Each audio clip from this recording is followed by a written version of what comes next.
This is the Content and AI Podcast, episode number 27. The arrival of generative AI tools gives content professionals a whole new palette of design capabilities. Learning how to take advantage of these new opportunities so that they can shift from product development design into content-driven AI experience design challenges many content folks. Chelsea Larsson sees these challenges as a chance for both her and her team at Expedia Group to stretch and grow and to scale their impact as design professionals. Welcome to the Content and AI Podcast, where experts on artificial intelligence share their wisdom with the content community. Our mission is to demystify and democratize AI, to make its principles and practices accessible to all content practitioners.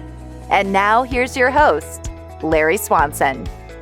Hi, everyone. Welcome to episode number 27 of the Content and AI Podcast. I am really delighted today to welcome to the show Chelsea Larsson. Chelsea is a Senior Director of Experience Design at Expedia Group. And welcome, Chelsea. Tell the folks a little bit more about what you're up to these days. Thanks for having me, Larry. As you said, I'm a Senior Director of Experience Design. I lead the B2B content design team at Expedia Group. So we call that the partner content design team because we work with Expedia partners. I also lead the generative AI experience design program, which we will get into later, and lean in on a couple of strategic initiatives at Expedia. Cool. And I think one way we were talking before we went on the air is we were talking about the idea of these AI learning machine. And that seemed to resonate with you as a way to describe what you're up to. Can you tell me about the machine you're building there? Yeah. So when I first started getting into AI, which I think was around a year ago, and talking about generative AI here, of course, I saw a kind of paradigm shift in how content designers specifically could work in AI fields. And it kind of led me to create what you kind of called the learning machine. Because when you're working with AI features, the planning is different, the designing is different, and the evaluating is different. It's not fundamentally different, but there are new layers to consider. And those layers led to a lot of questions on, well, how do we plan for the right AI opportunities in our product roadmap? How do we design these AI interactions? Questions like, when do we disclose that AI is being used? How do we signify that AI technology is being used without words? So what kind of iconography do we use? And then how do we evaluate the output differently than we would evaluate the output if humans had generated the content? So when you think about those three different kind of pillars of work, planning, designing, evaluating, we were led to, and I spearheaded this, create kind of a program of critiques, guidelines, leadership forums, ways of working, which kind of has created this learning machine, as you called it, which I love. And I can get into that a little bit. Yeah, and I love that, but these sound like familiar practices, but talk a little bit about how each of them manifests differently in the AI world. Yeah. So when you think about, they are absolutely familiar processes, and it's what we've been doing as product development designers for a long time, but there are new considerations to take into account. So when you think about the planning, let's start there. You're not going to just, your company is not going to just put AI into the experience. AI is not a solution. It is an avenue to get to the outcome that you want as a business. But you do have new capabilities now. You have text generation, you have text classification, summarization, you have multimodal content generation. You can create photos, you can create videos, you can pull out sentiment analysis.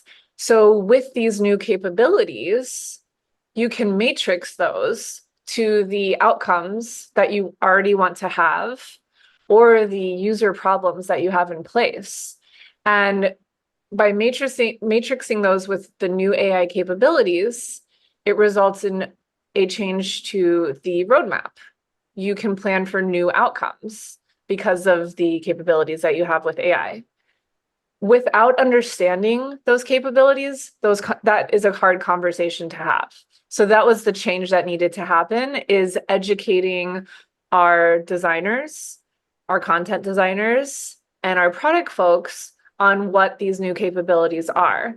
And that education at Expedia has kind of come about in these forums that I spoke about, where I have taken machine learning scientists, product people, and designers, and kind of for the first time put them in a shared space and critique where we are sharing with each other ideas, capabilities, and user problems. And those are kind of coalescing in new roadmapped opportunities. So that's kind of a different way that we've started approaching planning these AI opportunities.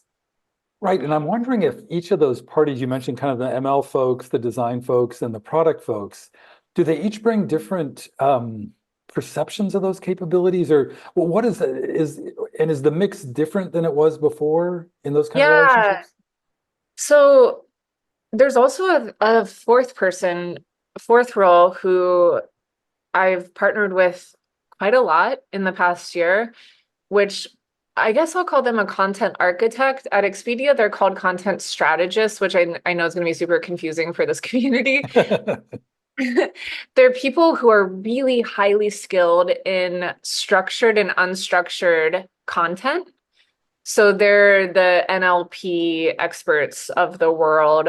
They understand BERT, which is a bidirectional language assessment pattern.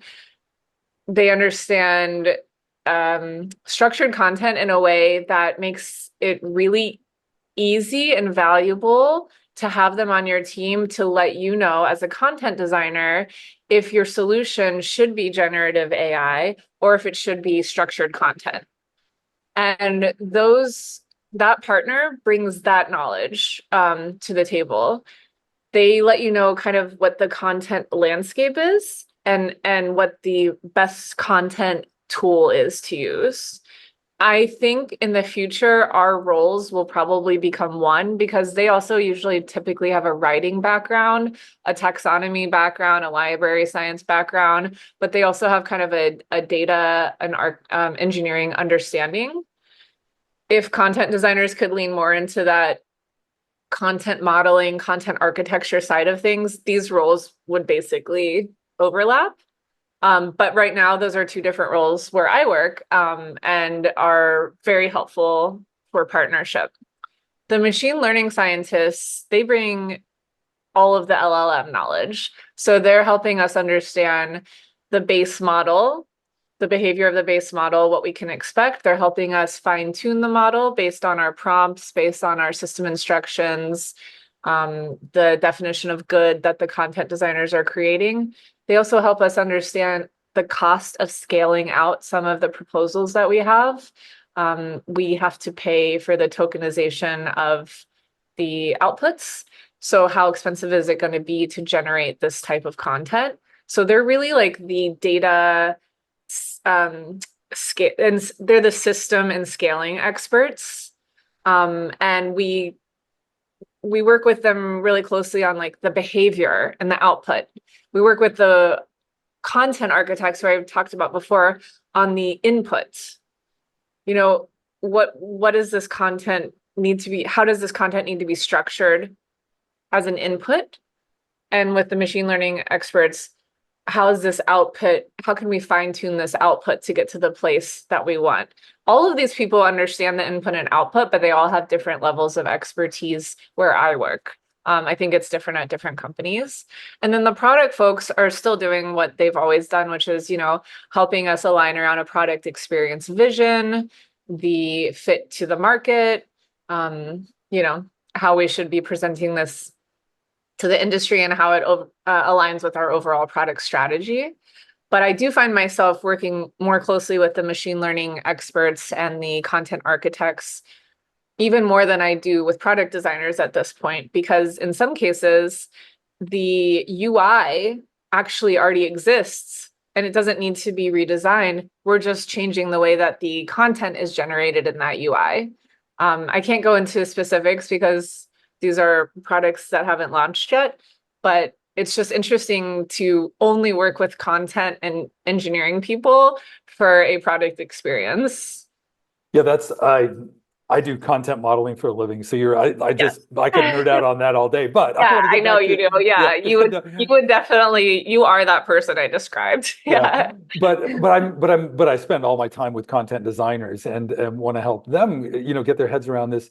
And the way you were just describing that whole situation, and the shift in sort of like, because I'm just trying to get the shift from like it's often been product driven, and you spend a lot of time with product, and it just is in my experience. But you said this new shift to like working so much with the content architect and modeling folks and the modelers. And I guess the thing about that is that it to my mind, like the structured content folks, the content architects, they have an idea, that like a way to make the content ready, from the get-go. You said they're the input folks, whereas the output part, that's all. If it's a machine learning thing, it's probably algorithmically, and it's like the whole vectorization,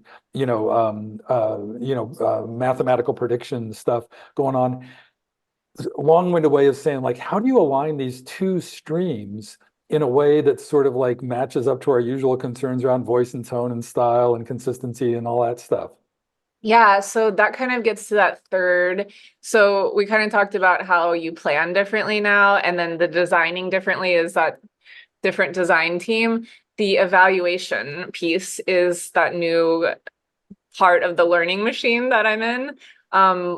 We evaluate the content differently based on criteria that we've always used as content folks. So, grammar, accuracy, granularity.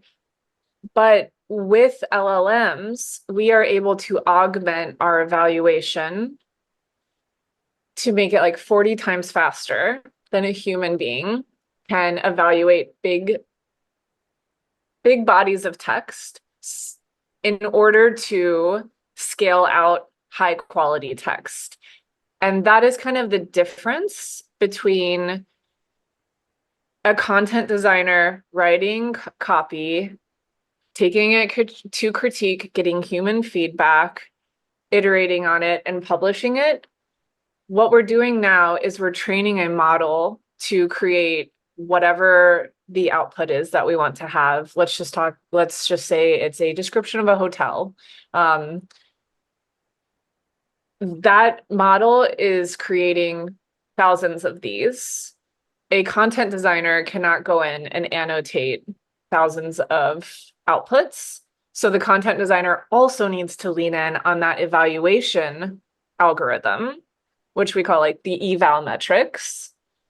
And that is where the content designers at Expedia has really leaned in with those content architects and the MLs, the machine learning partners, to say, here are the most important things for the model to evaluate on grammar, on granularity, on accuracy, on representativeness, on style, on voice. And we grade it on a scale of like good to bad. I'm not going to go into like our proprietary way of scoring, but our job is less about looking at the output now, wholesale, and it's more about looking at how we're measuring that output and then taking kind of sample sizes and ensuring that those measurements are accurate and that like we are outputting at the highest level possible, which is a really interesting shift for me as a content designer, because I feel like I'm teaching a machine how to write, and how to evaluate content instead of me doing it myself. But it's actually been super interesting and fun, and I'm enjoying it a lot. I hope that answered your question. No, that's interesting. And that's sort of like one level up from a thing that a lot of people have said, like Ethan Mollick and Nazir Bina, and a number of people have observed that, like, when you have these agents, it's like all of a sudden you have 10,000 interns. But you kind of have like the level above intern, like entry level writers in these machines, and you're kind of training them to get better and better all the time. Is that a correct analogy? Yeah. Yeah, that's the goal, is good quality content at scale. And then where I see content designers coming in is, wow, how can we drive the strategic vision for this content, for content all over the platform? Interfaces are going to be more voice centered in the future. People will be able to speak to products more regularly. We're going to have more assistants. Like, I'll have an assistant, Larry, you'll have an assistant. Those assistants will be talking to other assistants at different products in different product spaces. What are those conversations looking like? What is this whole conversational ecosystem where we're using AI powered devices and algorithms? And I see content designers really like shaping what that looks like. We have adaptive content that changes based on what behavior the user is taking the experience. So something like that could be, we see that now with advertising. We see you clicking on something, and then later you're going to get that type of you're setting a signal for that company, you're going to get that type of content, but it could be even faster in real time. We see like more personalized content coming out. We see augmented productivity tools that just help you do things faster. Like, we already see that now. Use this AI macro to write an email. So content designers can really think about what those experiences are, because they're all content based. And that's why I'm not worried about us letting LLMs do more writing and drafting, because we're actually driving the vision for what companies can do with content in order to build better relationships with their customers. And that's where I get really excited about the whole AI space right now. It does sound exciting the way you described that a minute ago, that like this frees people up to do more strategic work. Because I think I've never met a content designer who was convinced they were doing everything they could in their job, because they're so, they're doing so many detail things. And now some of those details are both delegated to the machines, but also the machines are doing them at scale, so you can strategize about more. Does that make sense? Is that? Yeah, absolutely. And it's like you can scale out your thinking and your perspective. Like, how many times has a content designer had a really strong perspective, but they felt like their work was so constrained to the strings that they were writing that it didn't enable them to make big change in the product. Now you could have a perspective for a content led feature, and you can actually create a proof of concept that scales it out to thousands of outputs that you can test and learn from, and launch a beta that was like just your idea. When you have to work with a product person, of course, but content is the currency right now, and it is like what all of the AI work is being built around. So for content expert, this is like super exciting. Yeah, that's Yeah. I'm hoping you can help us circle around that, because there's so much anxiety in the workforce right now. I was talking to somebody, I can't remember who, the other day, about the conflation between layoffs and the arrival of Gen AI. I think a lot of people conflate that, but I'm not convinced that they're linked. I think it's some kind of No, coincidence. I mean, I think the layoffs are because tech companies are prioritizing like shareholder value and stock buybacks, and more like hyper capitalism than AI. I do think that AI will create shifts in how people are employed, but I'm not sure that we'll lose roles. They might just evolve. I'll give you a really good example. Valerie Key, who was the head of content design for Slack and then became the head of content design for Airtable. She's a good friend of mine. She is now at OpenAI as a model designer. She is working in the product org. Her boss is a PM, and she's building the behavior for ChatGPT. And she's hired because she is a content expert who is working on a content product. That is a really cool job that we could not even have envisioned a year ago. And that is a direct jump from being a content design leader to this role, which is a model designer. So I guess what I'm saying is, I don't think we're going to lose relevancy as content people, but our roles might change, our titles might change. And that is fine because as content designers, we have evolved every 3 or 5 years in tech anyways, we still be content marketers, or tech writers or information architects. So we are kind of used to evolving.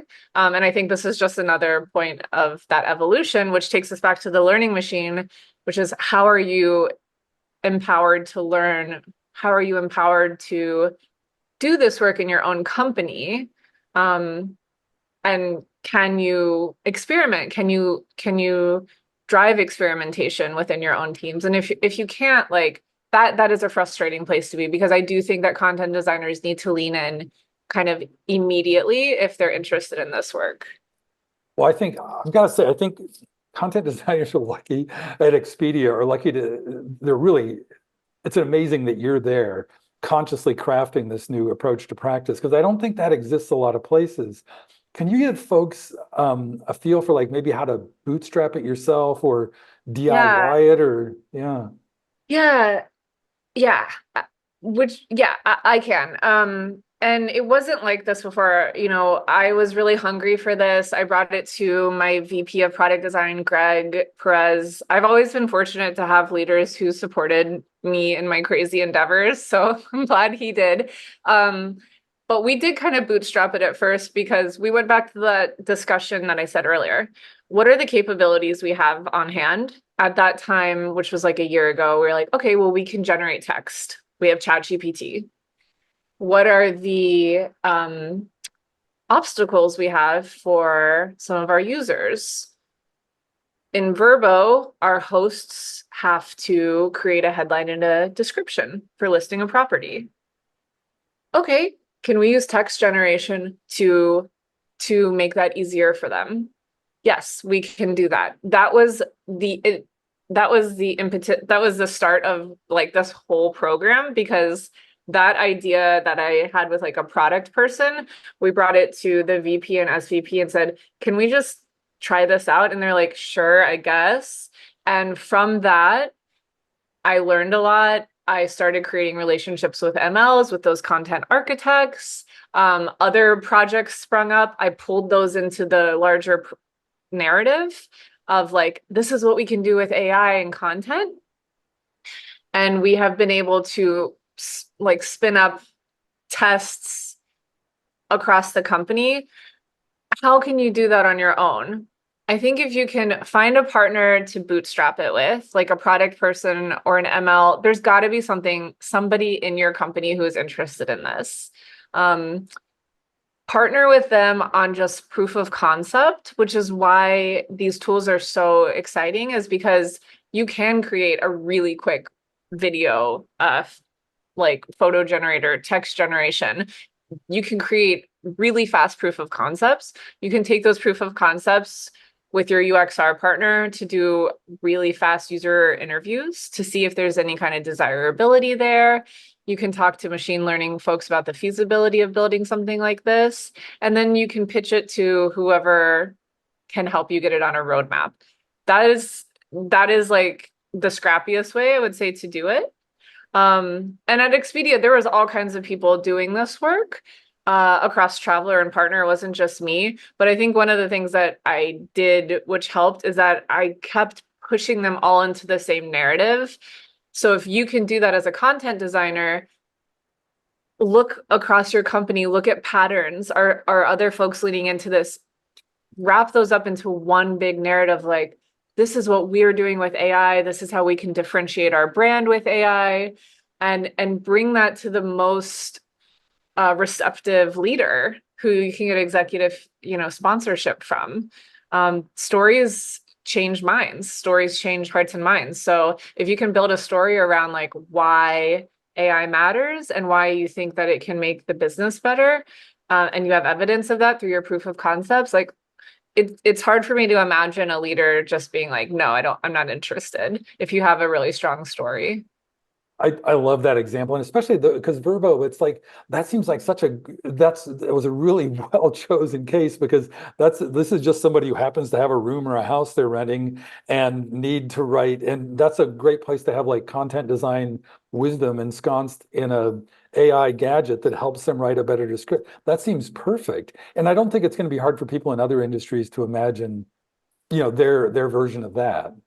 Yeah, absolutely. It's like you want to think about as a content person, where is my user having to generate content that's tedious? Where is my user having to scale out content that they're unable to scale it out because of a manual process? Where could my user benefit from insights, summarizations, classification of text and content? Where they're having to, like look at the Amazon summaries of products, instead of having a user go through all of those product reviews, now you have a summary. So, where can I shortcut clarity for my users via content? And that is our bread and butter, so I bet you in anyone's company, there's 100 different opportunities there. It's just like, who's the most receptive person to support you in your endeavor. Yeah, and the way you're talking about that, it's like I'm increasingly thinking about my podcasts have always been about practice stuff. And now I'm thinking more about mindset thing. And the way you just said that, this establishing this mindset of looking at this landscape in a way that permits that sort of facilitates these kind of insights. Like, what's the tedious thing? Oh yeah, I don't have to worry about tedious tasks anymore because I have all these machines to help me. Um, do you, Yeah. yeah, have you articulated that as like then right back to practice? Is there a 3-point checklist or or like how can you kind of embody that in your day-to-day practice as a content designer? Just that kind of thinking. Yeah, so that kind of goes back to that learning machine again, is we are trying to a couple of content designers at Expedia, of course, like the documentation nerds, we're trying to document those ways of thinking. We have, like, I worked with a program manager, Jason Bleck, shout out to Jason, on a list of steps for how you can get into that mindset of pitching a product idea. And I can't share those because they're kind of proprietary, but I think in your own company, it's pretty much as simple as, like, I'll go back to what are those obstacles our users have that are content related? Let's just stick with content right now. What are the AI capabilities that we have available? Which one of those pairs is a quick win, which needs more scaling with ML support, and which is something that has to happen in a phase 3. Like, we're talking about a personalized adapted interface that changes based on who's using it. Like, that's like a way in the future proposal. If you can just kind of think of that use case plus capability equation, you will come up with some ideas. And those ideas can lead to test and learns, and those test and learns can lead to case studies, and those case studies can lead to a product roadmap. So that is what I would suggest for people to explore with their ML partner or their content engineer or whoever is most like-minded around generative AI at their company. Yeah, the way you just said that, you can kind of picture like if it was a scaling issue, you might spend more time talking to the ML people but yeah, I love that you can articulate that. And I kind of put you on the spot there and thank you. You crushed it. Chelsea, I can't believe it. I could literally talk to you all day about this stuff, but we're coming up close to time. Is there anything last you want to share before we wrap up? Um, I just want to say, don't be afraid. I feel like I have learned more in the past 6 months than I have like in the past 6 years. And every day I go home feeling like a full dum-dum. And it's a good feeling because it means I'm learning a lot. So just be hungry, be curious. Don't be afraid to ask your ML partners a million questions. There's a whole new list of terminology to learn: RAG, LLM, ALM. You're going to get all into that. But don't be afraid, because the more you know, knowledge is power. So just go out there and get it. Fantastic. Hey, one very last thing, Chelsea. What if folks want to stay in touch, what's the best way to follow you or connect online? Yeah, I do have a newsletter called Smallish Book that is on Substack. I write with my friend V. That is in a pause right now, but it's coming back in a couple of months. And then you can always connect on with me on LinkedIn. Fantastic. Yeah, I was wondering where Smallish Book was. I'll keep my eyes peeled for Yeah. the revival. I We had love to that. take a small hiatus over the holidays, but we're coming back. That happens all the time. Yeah, thanks. Well, Yeah. thank you so much, Chelsea. Always fun to catch up. I really enjoyed the conversation. Yeah, thank you for having me. I love your podcast, and I hope this is helpful to some folks.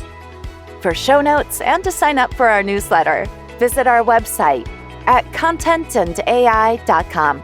And please rate and review us on your favorite podcast platform. Thanks for listening.